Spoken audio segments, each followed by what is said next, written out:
Hi students, இப்போ நம்ம பார்க்கக்கூடிய ஒரு முக்கியமான அதே நேரத்தில் ரொம்ப சிம்பிளான ஒரு டாபிக் தான் இயக்கவியல். அதாவது இயக்கவியல்ங்கிற ஒரு அலகு தான் பார்த்துட்டு இருக்கோம். இந்த இயக்கவியல்ங்கிற அலகுனுடைய அறிமுகம் தான் பார்க்குறோம். அறிமுகம் அப்படின்னா இன்ட்ரோடக்ஷன் அப்படின்னு சொல்லுவோம் இல்லையா? இந்த இயக்கவியல்ங்கிற இந்த பகுதி எங்கிருந்து வந்துச்சு அப்படின்னு பார்த்தீங்கன்னா, நீங்க படிச்சிருப்பீங்க இயற்பியலினுடைய பிரிவுகள். இயற்பியலை ரெண்டு பிரிவுகளா பொதுவாக பிரிப்பாங்க. ஒன்று பார்த்தீங்க அப்படின்னா பண்டைய இயற்பியல் சொல்லுவாங்க, இன்னொன்று நவீன இயற்பியல். இந்த பண்டைய இயற்பியல்ல வரக்கூடிய பிரிவுகள்ல ஒண்ணுதான் என்ன அப்படின்னு பாத்தீங்கன்னா எந்திரவியல் அப்படின்னு சொல்லுவோம். எந்திரவியல். இந்த எந்திரவியல்ங்கிற பிரிவை இரண்டா பிரிக்கிறாங்க. ஒண்ணு பாத்தீங்க அப்படின்னா நிலையியல் அப்படின்னு சொல்லுவாங்க, நிலையியல். ரெண்டாவது பாத்தீங்க அப்படின்னா இயக்க விசையியல் அப்படின்னு சொல்லுவாங்க. நிலையியல் அப்படிங்கிறது வேற ஒண்ணும் இல்ல, நிலையாக இருக்கக்கூடிய ஒரு பொருளினுடைய நிலையை பத்தி விளக்கக்கூடியது. அப்ப நிலையா இருக்கக்கூடிய ஒரு பொருள் அப்படின்னா கண்டிப்பா அது எந்த பண்புகளையும் பொதுவா வெளிப்படுத்துறது இல்ல. ஸ்பெஷல் அதை பத்தி சொல்றதுக்கு எதுவுமே இருக்காது இல்லையா? இயக்கத்துல இருக்கக்கூடிய பொருட்கள் என்ன பண்ணும், இயக்கத்துல ஒவ்வொரு நிலையிலையும் என்ன பண்ணும், சிறப்பான பண்புகளை வெளிப்படுத்தும் அப்படின்னு நம்ம நிறைய இடத்துல படிச்சிருப்போம் இல்லையா? ஒரு பொருள் இயக்கத்துல இருக்கும்போது அது என்னென்ன பண்ணும் அப்படிங்கறத பத்தி நம்ம என்ன பண்ணலாம், டிஸ்கஸ் பண்ணலாம். ஆனா இது நிலையா இருக்கக்கூடிய ஒரு பொருள். அதனால நிலையா இருக்கக்கூடிய ஒரு பொருளை பத்தி படிக்கக்கூடிய பாடப்பகுதி தான் நிலையியல் சொல்லுவோம். அதனால நம்ம அதை பயன்படுத்தல. இப்ப இயக்க விசையியல் அப்படிங்கறத பாருங்க, இயக்கம் அப்படின்னால அதுலயே இருக்கு. இயக்கத்துல இருக்கக்கூடிய ஒரு பொருளினுடைய செயல்பாட்டை பத்தி விளக்கக்கூடிய ஒரு பாடப்பிரிவு தான் இயக்க விசையியல் சொல்லுவாங்க. இதை ரெண்டா பிரிக்கிறாங்க. இந்த இயக்க விசையியலை ரெண்டா பிரிக்கிறாங்க. ஒண்ணு பாத்தீங்கன்னா இயக்கவியல் அப்படின்னு சொல்லுவாங்க. இயக்கவியல், ஓகேவா? சோ இங்கிலீஷ்ல இதுக்கு பேர் இருக்கு கைனமேட்டிக்ஸ் அப்படின்னு சொல்லுவாங்க. இதே இது பாத்தீங்கன்னா இன்னொரு பகுதி பாத்தீங்கன்னா விசையியல் அப்படின்னு சொல்லுவாங்க, ஓகேவா? சோ இத கைனடிக்ஸ் சொல்லுவாங்க, சரியா? சோ அப்ப இயக்கவியல், இன்னொன்னு விசையியல். இதுல இந்த இயக்க விசையியல்ல வரக்கூடிய ஒரு பிரிவை தான் நம்ம இந்த பாடத்துக்கு தலைப்பா வச்சிருக்கிறோம், இயக்கவியல். சோ இது ஒரு கிரேக்க வார்த்தைன்னு சொல்லுவாங்க, கைனமா அப்படின்னு இங்கிலீஷ்ல சொல்லுவாங்க. கைனமா இங்கிலீஷ்ல கைனமான்னு சொல்றோம். அந்த தமிழ்ல சிம்பிளான வார்த்தை தான் கினமா அப்படின்னு சொல்லுவாங்க, சரியா? அப்படின்னா இதோட மீனிங் என்ன அப்படின்னா இயக்கம் அப்படின்னு சொல்லுவாங்க. புரியுதா? சரி, ஓகே. நம்ம விஷயத்துக்கு வருவோம். இந்த ரெண்டுக்கும் என்ன வித்தியாசம் அப்படின்னு பாத்தீங்கன்னா, இயக்கவியலை பொறுத்த வரைக்கும் பொருளினுடைய இயக்கத்தை பற்றி படிக்கக்கூடிய ஒரு பாடப்பிரிவு. ஆனா விசையை நம்ம எடுத்துக்கொள்ள கூடாது, கரெக்டா? விசையை தவிர்த்து பொருளினுடைய இயக்கத்தை மட்டுமே பற்றி படிக்கக்கூடிய பாடப்பகுதிக்கு பேர் தான் இயக்கவியல். அடுத்து விசையியல் அப்படிங்கிறது விசையினுடைய உதவியோட ஒரு பொருளினுடைய இயக்கத்தை பத்தி படிக்கக்கூடிய பாடப்பிரிவுக்கு பேரு விசையியல். ரெண்டுக்கு வித்தியாசம் இருக்கு இல்லையா? எஸ். சோ இதுதான் நம்ம அங்க படிக்க போறோம் இயக்கவியலுடைய அறிமுகத்துல. சரி, இயக்கவியலா இருக்கட்டும், இல்ல எந்திரவியலா இருக்கட்டும், எதுவா இருக்கட்டும், இது எல்லாமே இயற்பியல்ல இருக்கக்கூடிய ஒரு பாடப்பிரிவு அப்படின்னு சொல்லலாம், கரெக்ட் தானே? இப்ப இயற்பியல் என்ன? இயற்கையை பத்தி தெரிஞ்சுக்கிறது. எப்படி தெரிஞ்சுப்பீங்க? சோதனை மூலமா தானே தெரிஞ்சுப்பீங்க.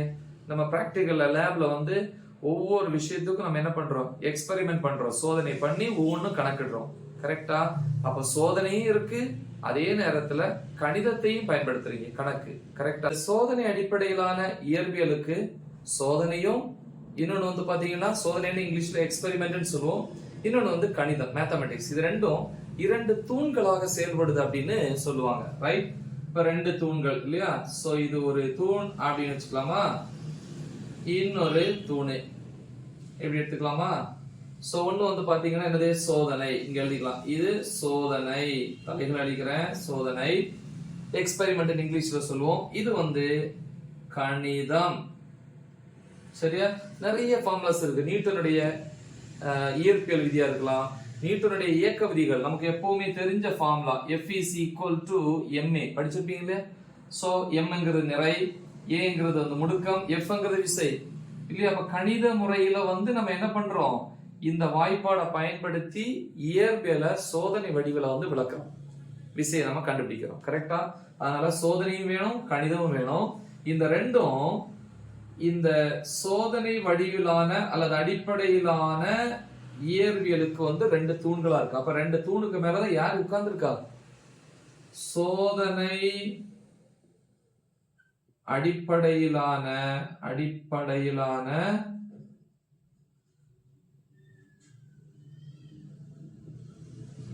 இயற்பியல் அப்படின்னு சொல்லலாம். சரியா? இந்த இயற்பியலினுடைய மைய கருத்து என்ன தெரியுமா? மைய கருத்து ரொம்ப முக்கியம். இயற்பியலுடைய மைய கருத்து இயக்கமும். அப்ப இயற்பியல்ல பாத்தீங்கன்னா நம்ம இயக்கத்தை பத்தி அதிகமா படிக்கிறோம். 99% மேல வந்து இயக்கத்துல இருக்கக்கூடிய ஒரு பொருளினுடைய நிலையை பத்தி தான் நம்ம என்ன பண்றோம், படிக்கிறோம். அதான் இயற்பியலினுடைய மைய கருத்து இயக்கம். இயக்கம்ங்கிறது வந்து மிகச்சிறிய அணுக்கள்ல இருந்து, துகள்களில் இருந்து பிரபஞ்சம் வரைக்கும். பிரபஞ்சம்ங்கிறது எவ்வளவு பெருசு இல்லையா, அதுல என்ன இருக்கு, கோள்கள் எல்லாம் இருக்கு இல்லையா. அப்ப பிரபஞ்சத்துல இருக்கக்கூடிய கோள்களினுடைய இயக்கம் வரைக்கும் நம்ம என்ன பண்றோம், அந்த இயற்பியல படிக்கிறோம். கரெக்டா? அப்ப இயற்பியலினுடைய மைய கருத்து என்ன அப்படின்னா இயக்கம். சிறிய துகள்களான அணுக்கள்ல இருந்து ஆரம்பிச்சு மிகப்பெரிய பிரபஞ்சமா இருக்கக்கூடிய கோள்கள் வரைக்கும் இருக்கக்கூடிய இயக்கத்தை பத்தி நம்ம தெளிவா வந்து என்ன பண்றோம், இங்க படிக்கிறோம். இன்னொரு விஷயம் வந்து பாத்தீங்கன்னா 2300 வருஷத்துக்கு முன்னாடி, 2300 வருடங்களுக்கு முன்னாடி ஒரு கிரேக் லைப்ரரியன், அதாவது கிரேக்க நூலாசிரியர்,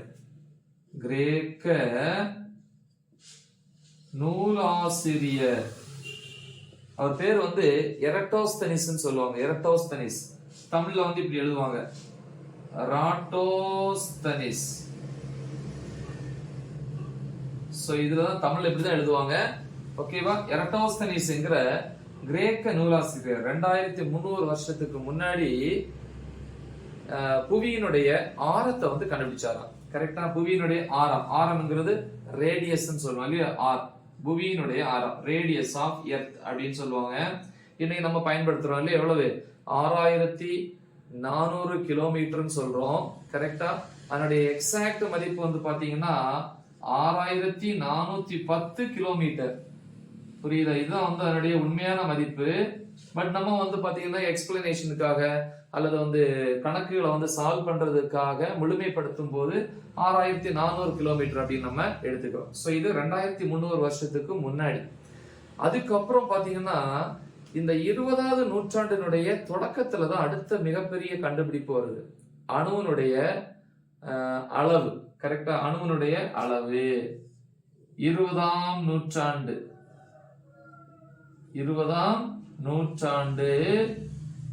அணு அளவு, அணுவினுடைய அளவு. சோ அப்ராக்சிமேட் ஆவரேஜா 10⁻⁻10 மீட்டர் அப்படின்னு சொல்லுவாங்க. கரெக்டா? பாத்தீங்கன்னா எடுத்துக்கிறேன். சோ இது வந்து ஒரு அணு அப்படின்னு வச்சுக்கலாம் இல்லையா, கோள வடிவத்துல இருக்கு, ஸ்பெரிக்கல் ஷேப் அப்படின்னு சொல்லுவாங்க. இதனுடைய டயமீட்டர் இந்த இருக்கு இல்லையா, இந்த அளவு தான் 10⁻⁻10 மீட்டர் அப்படின்னு சொல்லுவாங்க.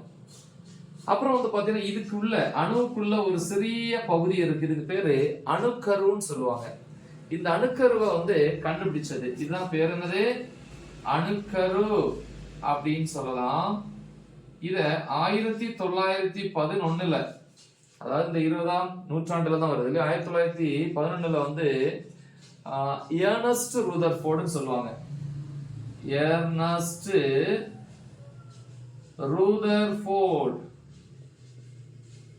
1911 எர்னஸ்ட் ரூதர்ஃபோர்டுங்கிறவர் தான் இந்த அணுக்கரு இருக்கு அப்படிங்கறத கண்டுபிடிச்சாரு. ஓகேவா? இப்ப இந்த அணுக்கரு இருக்கு இல்லையா, இதுல இருந்து இது வரைக்கும் தான் அதனுடைய விட்டம். இந்த அணுக்கருவினுடைய விட்டம் வந்து பாத்தீங்க அப்படின்னா 10⁻⁻14 மீட்டர் அப்படின்னு சொல்லுவாங்க. சரியா? பாருங்க, 2300 வருஷத்துக்கு முன்னாடி கிரேக்க நூலாசிரியர் வந்து எரட்டோஸ்தனிஸ் வந்து புவியினுடைய ஆரத்தை வந்து கண்டுபிடிக்கிறார். அன்னைக்கு எந்த டெக்னாலஜியுமே கிடையாது, தொழில்நுட்பங்கள் இல்லாத காலத்திலே கண்டுபிடிச்சார். அதுக்கப்புறம் 20ஆம் நூற்றாண்டினுடைய தொடக்கத்துல தான் அடுத்த கண்டுபிடிப்பு அணுனுடைய அளவா இருக்கட்டும், அணுக்கருனுடைய கண்டுபிடிப்பா இருக்கட்டும். சோ இதெல்லாம் வந்து அதுக்கப்புறம் தான் அவர் எத்தனை வருடங்கள் கழிச்சு, எத்தனை நூற்றாண்டுகள் கழிச்சு வருது. கரெக்டா? ஓகே. சோ இதெல்லாம் வந்து அறிமுகத்துல இருக்கக்கூடியது. இன்னொரு விஷயம் நீங்க தெரிஞ்சுக்கணும், இப்ப எந்த ஒரு விஷயமா இருந்தாலும் நம்ம வந்து அளந்துதான் என்ன பண்ண வேண்டியிருக்கும், அதை வந்து விளக்க வேண்டியிருக்கும். இப்ப வந்து நம்ம புக்லயே கொடுத்துருப்பாங்க, ஒரு 10 தடகள வீரர், ஓட்டப்பந்தய வீரர்னு வச்சுக்கோமே, 10 பேர் ஓடுறாங்க அப்படின்னா 10 பேர் ஓடுறத வச்சு நம்ம என்ன சொல்லுவோம், வாய் வழியா சொல்லும் போது, பாரு அந்த பையன் வந்து ரொம்ப வேகமா ஓடுறான், இவன் ஸ்லோவா ஓடுறான், இல்லையா மெதுவா ஓடுறான், இல்ல ரொம்ப வேகமா ஓடுறான், இல்ல ரொம்ப மெதுவா ஓடுறான் அப்படின்னு நம்ம சொல்லலாம். ஆனா ஒரு பர்சனை, அதாவது ஒரு தடகள வீரரை இன்னொரு தடகள வீரரோட ஒப்பிடும் போது கண்டிப்பா அவங்களுக்கு என்ன கொடுக்கணும், எண்கள் வடிவிலான மதிப்புகளை கொடுக்கணும். எப்படி சொல்லுவீங்க, இங்க பாரு இந்த பையன் வந்து 40 கிலோமீட்டர் வேகத்துல போயிட்டு இருக்கான், இன்னொருத்தன் 30 கிலோமீட்டர் வேகத்துல போயிட்டு இருக்கான். அப்படி எண் மதிப்புகளை கொடுக்கிறோம். கரெக்டா? சரியா? அப்ப எண் மதிப்புகளை கொடுத்துதான் நம்ம என்ன பண்றோம் அப்படின்னா, ஒரு வீரருக்கும் இன்னொரு வீரருக்கும் இடையே இருக்கக்கூடிய அந்த வேற்றுமையை வந்து என்ன பண்றோம், ஒப்பிடுறீங்க. கரெக்டா? இந்த அழகை பொறுத்த வரைக்கும் நம்ம வந்து இயக்கவியல தான் படிக்க போறோம். அதாவது விசையை குறிப்பிடாம பொருளினுடைய இயக்கத்தை மட்டும் என்ன பண்ண போறோம், விளக்க போறோம். அதுவும் எண் மதிப்பை பயன்படுத்தியும் திசையை பயன்படுத்தியும் கணிதத்தினுடைய ஹெல்ப்போட நம்ம என்ன பண்ண போறோம் அப்படின்னா விளக்க போறோம். ரைட்? சோ இதுதான் வந்து இதனுடைய அறிமுகம். நிறைய விஷயங்கள் சொல்லியிருக்கேன். நல்ல தெளிவா பிராக்டிஸ் பண்ணுங்க. மறக்காம இது உங்க ஃப்ரெண்ட்ஸுக்கு ஷேர் பண்ணுங்க. Right the example. All the best. Thank you.